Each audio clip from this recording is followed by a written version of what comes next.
Today we've got a very, very, very special guest. 6'6", 235 pounds, ranked as a 4-star prospect in the top 24/7 rankings. You'd be a 5-star as far as I'm concerned. I know he scored 8 touchdowns as a junior, dropped 69 points in his rec league game with the boys earlier this week. Committed to Georgia on November 17th, and we'll get a little bit more into that. But Lincoln Keys, tight end from Michigan, thank you for joining the show. Thank you for having me. I'm excited. We'll start with an easy one, and we've talked about this a little bit over the last few months, but why Georgia?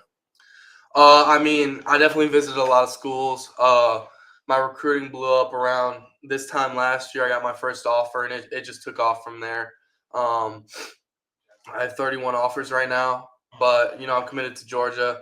I visited a lot of places in the Midwest, and I went down to Georgia 3 times. First time I camped there, that's when I got offered. Had a great workout with Coach Harley. That's my guy. I love him. He's a great guy, great husband, great coach. I love everything about him. Second time went down for the Clemson game. They killed them. That was a great game to be there for. And then the Tennessee game, that was just electric. I love that game so much. And I turned to my mom when they were playing, and the fireworks went off when they scored, and I was like, I want to play here so bad. So that next morning I committed with Coach Harley, and ever since then I want to be there so bad. I'm so excited for next year because once I get there, I'm just ready to be developed and get to be the best player I can be. For sure. And I feel like it's almost like you read my notebook and you knew some of the things I was going to ask, because I wanted to ask more about some of those specific visits, those 3 visits that you took. Yeah. So we'll get into that in a second. But you brought up Coach Harley. It's not a newsflash to anybody listening to this that Todd Hartley is a great recruiter. He's a great coach. You mentioned some of the things that you like about him, but what is it specifically that allows him to stack tight end classes year over year over year?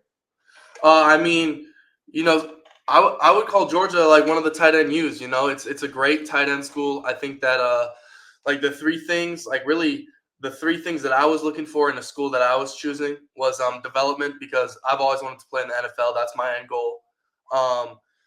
My relationships with coaches. So Hartley, he's always been we've always been so close. Ever since I met him, I felt like we kind of just clicked, and we call, we text all the time. We're always talking. We have a great relationship. And my third reason, and this was really important to me, is how the school uses tight ends, because I think that the tight end position is it's so misunderstood, and it's that the game's changing. Right now, back then, the tight end was just an extra O lineman, they would just sit on the line and block. But it's hard to find a guy who's 6'5", 6'6" that can run a 4.5 and can go run really good routes on a DB, but then also go block at the end. So I think that a school like Georgia, I remember them using Brock all the time, and all the stuff they did with him. That's something that I want to be used, because it's really important. For sure. I want to talk about those visits that you took, just because I think that your recruiting story is a very good it's a good sign of experience for others to recognize what it takes to get recruited by a place like Georgia, and for you to kind of buy into a place like Georgia. And I want to start with the camp visit, because like you mentioned, before you went on that camp to Georgia, your recruitment had started to blow up a little bit. You didn't have an offer from Georgia when you went down on that camp visit. And as you know from experience, camping at Georgia is a big deal for them in their evaluation process of players. What made you want to get down to Georgia on that camp visit? And I think you ran a 4.6 or something like that. I know you balled out at that camp, picked up an offer right away. But tell me about that experience and how critical you think that was to becoming a top tight end target for Georgia. It was definitely important to them. I've talked to Hartley about this, but they wanted to see me in person.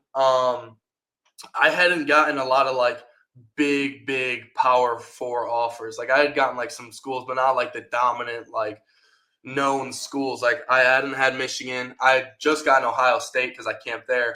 But originally Alabama reached out to my coach, and they wanted me to camp down there, and I was like, why don't I go down to Georgia too? And so I went down there. I didn't really know what to expect. I always was kind of looking at Georgia, but I just hadn't gotten an offer yet, and I hadn't been down there. But when I went down there, I loved where we stayed. I loved the town. Me and my dad got there the night before. We walked around, got dinner, and I love the town there. I love Athens. It's so nice. It was sunny. It felt good, and I love the warmth. Like, I hate the cold, and I live in Michigan, so like that's kind of weird to say, but I can't wait to get down there. I want to live in the South when I'm older too. But camp the next day. I think it was like 101, 100 degrees out, or something crazy like that. I camped with Moose Ludwig, great tight end, another prospect. We had a great workout. I mean, we worked really hard. It was amazing. And then he offered both of us, and we stayed for like the practice after, got to see all the facilities and stuff, and I just loved it. I mean, I loved Hartley. I love the workout. I love all the things that we worked on, and just how like it was an even amount of blocking and passing, and ball catching and working on all that. And I think that was really important to me. I loved Hartley. I loved how he coaches, and like I felt like it like works well with me, and I think that like he's kind of loud when he coaches, but like I like that. And I fell in love with it that day. So it was a great day for me. For sure. And then you come back for the Clemson game, which was in Atlanta. So you were watching them play in Atlanta, but I know that contact period started, I think, the next day after that. And this was probably the first sign to me, like, all right, there's something serious here between Georgia and Lincoln. Like, it's not just he's been offered or whatever. Like, he's wanting to get back down multi-days. You got back over to Athens, brought your parents down. I mean, I know that you didn't commit for a few months, but like when you left Georgia that weekend, did you feel like Georgia was probably going to end up being the spot? Yeah, I mean, I felt like, especially my parents and like me, like we kind of just felt like we liked it. And like, honestly, like it wasn't really always said, but like those couple months after that Clemson visit and before I committed, like we talked about it like I was committed there almost. Like we were watching all the games on TV, Harley was talking to my parents. Like it felt like I was pretty much committed, but I wasn't yet. So, that was one of the things that like it just kind of made me realize. And I wanted to commit early. Like I always had said that, like I just wanted to get that out of the way, because like now that I'm committed, I don't have to worry about recruiting, and I'm just going to put my head down and grind for next senior season. But I definitely, like those couple months, I kind of felt like it was home, and I just waited till after the season to commit. And then I went back down there for that amazing game. And it was like the cherry on top. Like I just knew that that's where I wanted to be. Yeah, so I mean, it sounds like a stupid question at this point with everything that you just said, but you get to that Tennessee game, environment's electric. I think that might have been the first game that they were doing the fireworks too. I can't remember if it was the first one or not. Yeah, but anybody that was there was mesmerized by them. What specifically was it that made you say, all right, I feel like I'm choosing Georgia, but now I want to put it out there to the world? Like, what made you ready to do it right after that Tennessee game? I mean, honestly, like it was when Delp scored that touchdown, fireworks went off, tight end scoring. All the tight ends had a great game. I remember it was just electric. It was a close game at first, and then they were just killing them. It was a great game. I loved like the energy, and I like a big stage, like that's how I am. Like I like pressure. I play good under like big pressure. That's how I work, and I felt like I could kind of feel the pressure and energy, and I loved it. So I think like that's when I turned to my mom and told her like I want to play here, and I committed that next morning. Cool. Now, I got to ask this one. You're 15 minutes from Michigan Stadium. If I understand correctly, you grew up around a lot of Michigan people. You probably grew up rooting. Is it fair to say you grew up rooting for Michigan? Yeah. Mm-hmm. So how does someone as talented as you, that close to Michigan, end up anywhere else other than Michigan? Well, I was born in Chicago, so I lived there for about 7 years, but my family's always lived in Ann Arbor, so we moved back here. I actually have an Ann Arbor address, so I'm in the town. But Michigan offered. I worked out for Michigan a couple times. I liked it there, but like I've always been a big fan. Like I used to have like Michigan flags in my room, all that. But I worked out there. I didn't get the offer. I moved on, and I went down to Georgia, and it just felt more like home to me. Like I don't really want to be a guy that stays home that much, and it just feels like Georgia's like the right spot for me. Like it's my gut feeling, and I'm just trusting my gut, especially. And I feel like that's where I want to be, and just because Michigan's close to me, I mean, they were definitely a top contender. I mean, especially me growing up, like wanting to play there. I like Georgia better. I mean, Georgia's my home. For sure. So what are the vibes in Michigan right now? Like they beat Ohio State, then Ohio State wins the Natty. Like what are the people feeling up there about that? I mean, a lot of like diehard Michigan fans are saying that they won the national championship since they beat them, but that's just people. But I think that they had a rough season this year. I think they got a pretty good recruiting class this coming year, and I think they might turn things around. And I'm excited to see what they do next year. But I think that they just didn't have a great season this year. Now, I know Ohio State was one of the big time contenders. I know they were one of the first big time programs that offered you. Did they ever have a chance, or did your Michigan fandom get in the way there? No, it actually didn't at all. At one point, I wanted to go to Ohio State more than Michigan for a little bit, but I think the factor that just made me not go there was how they use their tight ends. I just don't think they use them as well as Michigan or Georgia. So that's just how that worked out, and they kind of fell off the list a little bit. You mentioned earlier you went to a Georgia practice after you had camped, and there's always stories of Kirby Smart on the mic. Have you heard any Kirby? He's loud. He likes to talk his smack to coaches, players. Nobody's safe, is what I've been told. What's the most memorable thing you've heard Kirby Smart say on the mic? Yeah, I remember it was like I said, we were working out. It was like 100 degrees. I think my workout was probably at I don't know, middle of the day, maybe like 2 or 3. They had practiced at like 5, sun's still out. They had to run around the field with the coaches, and I forget what the time was, but under the time. It was, I forget how many laps it was. They call it something. I'm forgetting what it is, but they ran a couple laps, didn't get it again, didn't get it again. Kirby's yelling. And I was just like, geez, this is like 100 degrees. Everyone's running. I was like, that's crazy. But eventually they got it. They all stepped up. So I thought that was pretty cool, and just how he was pushing everyone. For sure. Yeah, I've heard him get after media members that are out there at practice. I've heard him get after assistant coaches, players. Like I said, I think an on-field coach at one point, I think, said nobody's safe when Kirby Smart's on the mic. And I think, that's a good thing probably. Yeah. All right. I know I brought this up earlier. You scored 69 points in a rec league game. I know you played for your high school team, and sometimes, playing rec ball with the boys, like it's just a fun thing to do. Anyone that's, played rec ball with their boys, that it's one of the more fun memories. I still think about my rec ball days because it's such a good time. I know most football players that play basketball, they're usually hustle guys, getting rebounds. You might catch an elbow from them here or there. You're scoring 70 points in a game. Tell me about your game and how you managed to pull that off. Well, I mean, originally, probably up until 8th grade, I wanted to play in the NBA. That was I wanted to play in the NFL, but my main sport was basketball. I wanted to do that. I played on a pretty good travel team. I loved basketball, but once you start getting up there and you start playing these teams that are just there's these dudes that are 6'9", but they're just extremely athletic, and it's just you kind of realize some of that stuff's it wasn't for me, and then I realized that I was better at football and I loved football more, and I started playing more. But I played for my high school team last year. We had a 4-star point guard, Jonathan Sanderson. That's one of my best friends. He's a great player. I mean, he's amazing.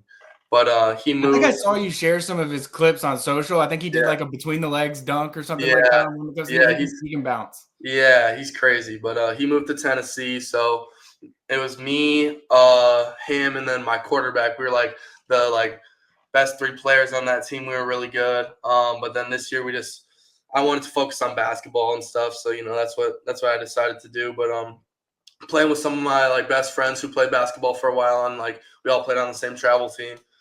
And we were just throwing lobs. I mean, I just caught, I don't know, maybe 20 lobs. We were just messing around. That team wasn't the best, but they were still pretty good. But I caught 20 lobs, only 1 of 3 out of those 69 points. So it was kind of crazy. But yeah, I was just catching lobs left and right, messing around. So it was just nothing too crazy.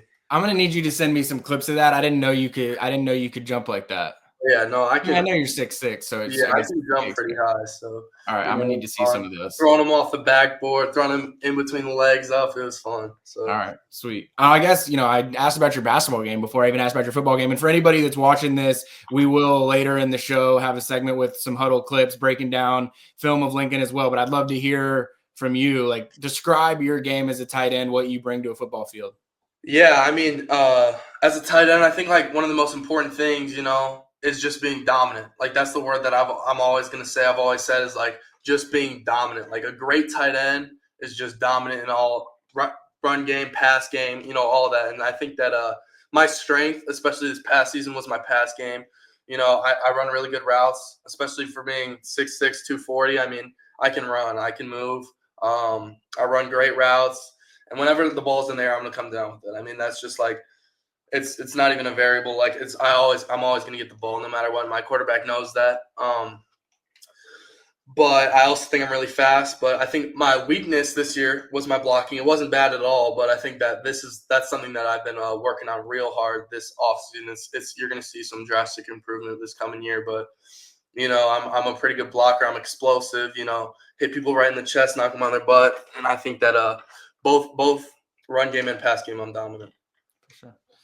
You mentioned earlier Brock Bowers, and I feel like you can't have a tight end conversation in the Georgia sphere without mentioning Brock Bowers' name. And I'm curious, like, Georgia's had success with other tight ends. I mean, you can go through the list of guys that are playing now, have played over the last few years that were successful, but Brock's name is always going to be one of the first that comes up. Like, I don't know the best way to frame this question, but like, how much did Brock's success both at Georgia and now as a rookie with the Raiders impact the way that tight ends view Georgia as a tight end room?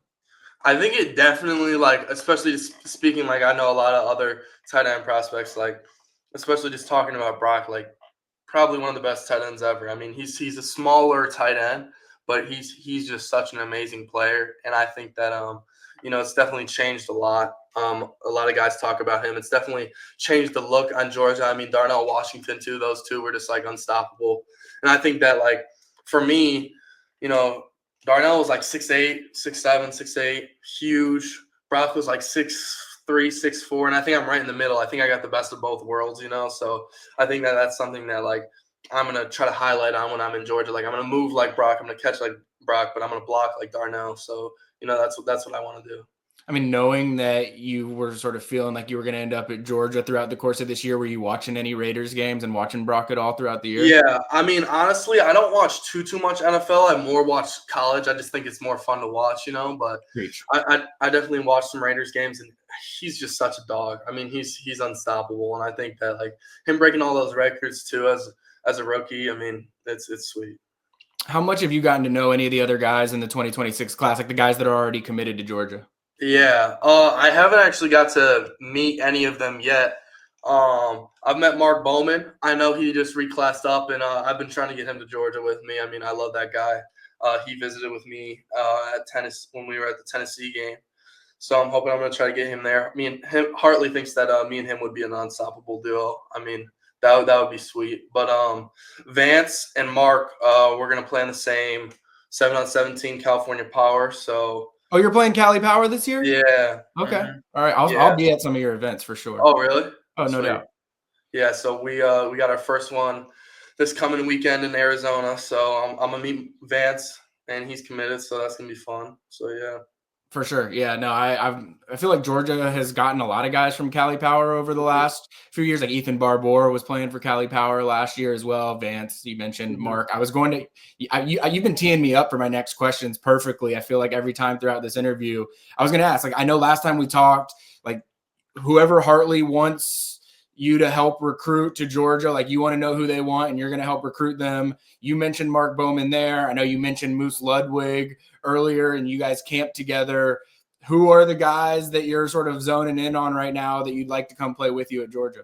I mean, you name those two guys. I think that Moose and Mark are definitely two different types of players, but I think they both complement me well, and I think that both of those guys would be a great duo, honestly. I love Mark. Met Mark actually at the Tennessee game, but we kind of clicked. I like that guy a lot. He's a great player. I mean, he's really good.